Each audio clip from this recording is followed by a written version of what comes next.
Senator Faisal बौडा का कहना है कि पहले भी कहा था 26 नवंबर की तड़ी लगाएंगे तो फेंटा लगेगा, बदमाशी करेंगे तो खैबर पख्तूनख्वा में गवर्नर राज लग सकता है।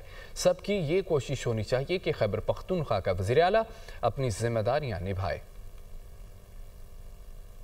हमारी ख्वाहिश सबकी ये होनी चाहिए कि केपी का सीएम अपनी जिम्मेदारियां निभाए, वो आगे लग के चले, अपने सूबे को गवर्न करे, और अगर नहीं तो गवर्नर राज का ऑप्शन जो है वो होना नहीं है, फिर हो जाएगा। 26 नवंबर की तड़ी लगाएंगे तो फेंटा लगेगा, अगर आप शराफत से चलेंगे नहीं तो गवर्नर राज लग सकता है, बैन लग सकता है। देखिए जी, वैसे तो हालात और वाकयात खुरा तो आपको नाम सारे अच्छे हैं, हम तो चाहते हैं कि फैसल कुंडी इसको कंटिन्यू करे, लेकिन अगर कोई कंसेंसस का इशू हुआ तो खुरा फिर सियासी तो नहीं निकल सकता। नहीं, कुंडी के ऊपर तो हमारा कोई वो है ही नहीं ना मसला, कुंडी कंटिन्यू करता है बिल्कुल। कि अभी भी अगर उसको ख्वाहिश है कि इमरान खान साहब से मिलना है तो मैं आपकी तरफ से उसको सजेशन दे रहा हूँ, दीवार के आगे खड़े होकर सर मारने से दीवार को कुछ नहीं होगा, सर फटेगा। आपके पास एक रास्ता है कि आप सियासी तौर पे शहबाज शरीफ साहब के पास जाएं